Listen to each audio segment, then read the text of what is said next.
I can't help noticing that Article 50 ends in March, but we don't have a deal yet. That's bad, right? It's very bad. Why doesn't Theresa May just dump Chequers and try something else? Boris Johnson says we can be like Canada, which seems alright. They made a national dish out of chips. Yeah, but they watch ice hockey, which, let's face it, is rubbish. Also, and less importantly, it would sever Northern Ireland from the rest of the UK. Opinion Former News. Why? London and Brussels agreed last December that goods must be able to move freely over the border in Ireland after Brexit. That means you need to eradicate two main types of checks: customs, which make sure goods have paid their tax, and regulations, which make sure they're legal. So Northern Ireland needs the same rules as the EU. Exactly. But if we then get a completely different customs and regulation system for the rest of the UK, like Johnson is proposing, all the checks would need to take place in the Irish Sea, between Northern Ireland and the rest of the UK. That's weird. That would make us a messed up country. Yes, even more so. The DUP, which props up the May government, won't countenance it. That's where Chequers came in. It said that the whole of the UK would stay in the same regulatory system for goods, and we'd set up a complicated customs partnership where we'd pay the different tax rates back to the EU. And then, voila, no checks. That seems reasonable. Why didn't the EU like it? Because the single market is indivisible. That's a phrase I've heard a million times before and never, ever wanted to know what it meant. That's a luxury of the past, I'm afraid. It means that the market contains all the same things for those inside it: free movement of capital, people, goods, and services. The British plan essentially says that we'd accept the single market in goods but not in services. It's not a goer. And the EU made that very clear in Salzburg. So what's May's plan? We're not entirely sure, but it seems to look something like this. Firstly, she'd give up on the customs partnership stuff and say that the UK will stick to EU tariff levels until it finds a technological solution to the border problem. Didn't the Brexit secretary say yesterday that this would be temporary, limited and finite? Yeah, but if they put a date on it, it's not a backstop and the EU won't take it.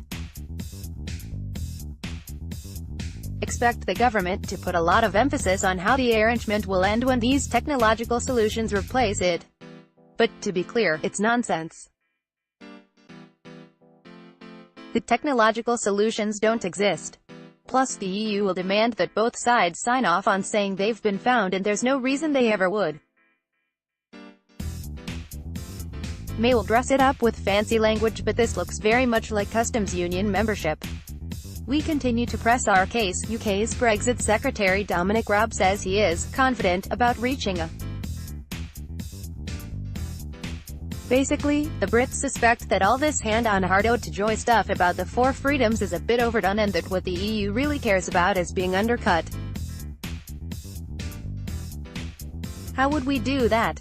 Well, there are four main ways: state funding companies, reducing workers' rights, lowering environmental standards, and tax breaks. You can use these to give yourself an advantage in production. Like how? Imagine two countries have to produce phones to the same standard, but one can make workers labor for hours on end with no legal restrictions. It's going to find it easier and cheaper to make the phones. This is why the US is concerned about wages in NAFTA negotiations, and the WTO puts so much emphasis on child labor. There are similar issues with things like intellectual property. How so? Consider this trick. You're a big global brand with shops on high streets around the world. You create an entity which owns all your trademarks and base it in the country with the lowest tax rate you can find. Then all your shops carrying your brand around the world have to pay it an extortionate amount to use the trademark. So much, in fact, that they operate at a loss. That way you don't make a profit in high-tax countries. You only make it in one low-tax country. Cheeky bastards. Yes, indeed. May was just last week talking about reducing corporation tax, and it's that kind of talk which makes the EU think we would turn ourselves into a tax haven after Brexit, especially if things go badly. They need reassurance we'll stick rigidly in their system, both for process and outcome. What's in it for May? There wouldn't need to be many checks on the border in the Irish Sea. Customs wouldn't be necessary, and regulatory checks for manufactured goods could take place in warehouses. The only thing you can't really do anything about is agricultural products. Those have to be checked at the border. And the leader says it's vital the EU understands the sensitivities surrounding the Northern Ireland border. Mrs. Foster adds there cannot be barriers to trade, as it would damage the economic well-being of Northern Ireland. Read more here, https://lx6pvglmgppic.twitter.com/hadzugozi, Sky News, @Sky News, October 9, 2018. Why? Because once something like a genetically modified crop is inside the territory, it can spread. But it shouldn't be that big a deal. There's already border infrastructure for checking live animal exports between Britain and Northern Ireland at the Port of Larne.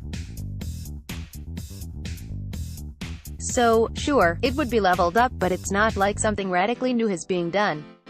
Would we still be able to negotiate our own trade deals if we did this? Haha, no, any bit of leverage Britain had to do that would be gone. Why? We're a services economy. Our aim with trade deals is to secure the penetration of our financial services into other people's economies in exchange for opening up our own economy to their goods. But this deal makes the last part pretty much impossible.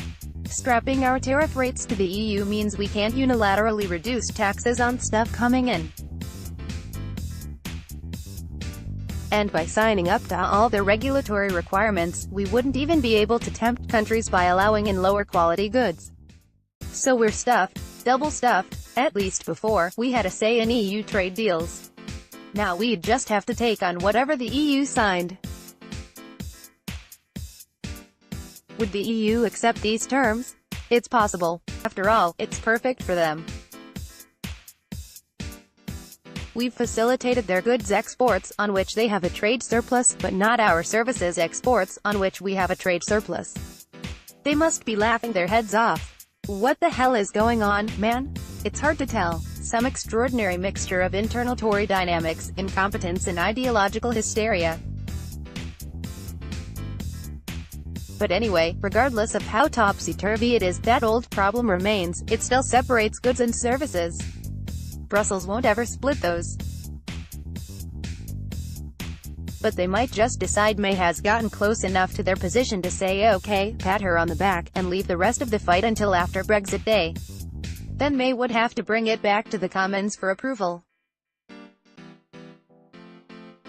I'm not an expert, but her party won't accept Chequers, and this goes further than that, so it's not looking good. Right. At the moment, the hardline Tory Brexiters, Labour, and all other opposition parties say they'll vote against it. That sounds like game over to me. Do it with the proper voice and everything. Game over, man, game over. Nice. Look, it could be, but some observers think that underestimates the strategies available to her. The closer we get to Brexit Day without a deal, the scarier things become. In January or February, the markets are bound to take fright. Things will start getting seriously sketchy. In that kind of atmosphere, May might have more success getting moderate Tory and Labour MPs on side. Just today, there are reports that up to 30 Labour MPs could break rank and support a deal. What about a second referendum? Isn't that also an option? It's possible. MPs could attach an amendment to the parliamentary motion on the deal saying that it needs to go out to the voters for approval. At the moment, they don't have the numbers, but this is a deal which will please precisely no one. It's possible that the debate will be so dreadful it forces the issue. And what if none of that happens and MPs just reject it? Then all hell breaks loose. There are 6 possible outcomes. Christ. Option 1, the end of May. She could resign. 4. If enough Tory MPs write to the backbench 1922 committee, there'd be a leadership vote, which she'd probably lose. Either way, it'd end up in a Tory leadership contest. DUP leader Arlene Foster is asked by Channel 4 News Europe editor Matt Fry if she is prepared to see a Brexit deal go up in smoke because of your red lines. She says she doesn't want Northern Ireland going off in a different direction from the rest of the UK. pic.twitter.com/tuge6a6m, Channel 4 News, at Channel 4 News, October 9, 2018. How long would that take? Ages. First, a bunch of Tory MPs stand for the leadership. Then they're whittled down to 2 by the parliamentary party and those 2 names are sent out to the membership. Last time this was pretty quick because everyone committed harakiri and May was the only one left standing. But there's no guarantee that would happen again. That means hustings, TV debates, venues to be booked, campaigns to be set up, and voting. It'd probably take about 12 weeks. Which takes us pretty much up to Brexit Day. Exactly. It doesn't seem doable. We'd likely have to ask the remaining 27 EU member states to extend Article 50. They'd probably do this, but there are problems. The European Parliament elections are scheduled to take place in late May. If we're not out by then, Britain will have to elect MEPs. It's not an insurmountable problem, it's just weird. Yeah, it's weird. Option 2, May tries to go back to Brussels and renegotiate. This wouldn't be a major overhaul, but she might be able to alter the wording on the future relationship. Maybe, with no deal fast approaching, vaguer wording would convince MPs to vote it through and restart the hard, soft Brexit fight once they'd ensconce themselves safely in the transition phase. Probably not. It's a desperate strategy for desperate times. Option 3, May goes for a general election. She could decide this is her only way to secure public support for her plan. She tried this before and it didn't work out too well, but it may still be tempting. She probably wouldn't have that much trouble securing it despite the straitjacket of the Fixed-Term Parliament Act, because Labour want this badly. Why is there a social rule against drinking in the daytime? I think we should start drinking in the daytime. Buy stocks in whiskey flasks. There's a time problem here too. Snap elections aren't as snappy as they used to be. The Electoral Registration and Administration Act 2013 extended the time required for an election to 25 days, not including weekends or public holidays, and there'd be quite a few of those, given this could fall around Christmas time. Okay, option 4 is a second referendum. I think you mean people's vote. Whatever. May hates this idea, but she could well be tempted by this stage. It means she can try to secure public support for the deal without risking Jeremy Corbyn getting into Downing Street. This has a time problem too though. UCL's Constitution Unit estimates that it would take at least 22 weeks to pass the legislation, get the Electoral Commission to carry out question testing, have officials prepare for administering the poll and set aside the 10-week campaigning period required by law. And that's assuming there's no disagreement in Parliament about the question to be asked. Which there will be. Exactly. So again, you'd need to extend Article 50 and deal with that European election problem. Option 5 is that there's a motion of no confidence in the government. This is allowed under the Fixed-Term Parliament Act. It doesn't have an immediate time problem. If it was passed, Labour would have 2 weeks to try to stitch together a coalition with other parties and there'd only be an election if they failed. The trouble is that the no-confidence motion requires support from 2/3 of the Commons. That's 434 out of 650 MPs. It's really hard to imagine it passing that threshold. I am not sure if I am tired now or just losing the will to live. Hey, the sixth option is the most fun. May, or the Tory leader, who replaced her, could try to force through no-deal Brexit. Surely the Commons could stop that. It might actually be pretty difficult. As things stand, the only requirement is that the Prime Minister must come to the Commons before January 21, 2019 and state that there is no deal. There can then be a debate, but the motion is supposed to be neutral and therefore unamendable. So MPs wouldn't be able to use this to secure a new referendum or demand the government go back to the negotiating table. Is that watertight? Not quite. The government explicitly said it would be up to the Speaker to decide that the motion was neutral. Some constitutional experts believe he can base his decision not just on the wording of the motion but also its intention. So he could potentially say it is amendable, although this is very controversial. Imagine what a hellscape of political recrimination that would be. Yeah, they're really putting him in an impossible position. But he has a track record of trying to allow the House a say on things where he feels it is being denied a voice. He took the unprecedented step of allowing a third amendment on the absence of an EU referendum bill during the Queen's speech in 2013, outraging the government of the day in the process. Ironically, it was celebrated by Brexiters, who would, of course, condemn him as a Remainer conspirator if he were to take a similar step in these circumstances. Any other mechanisms? Well, MPs can amend any piece of legislation to do with Brexit, and there'll definitely be loads of laws being passed very quickly in the case of no deal. The government has given itself so many powers that it could try and avoid primary legislation altogether. How do you mean? Remember the European Union Withdrawal Act last year, which was supposed to copy over EU law to the UK? How could I forget the halcyon days of... Yeah? Well, it had some sneaky little beasties in it called statutory instruments.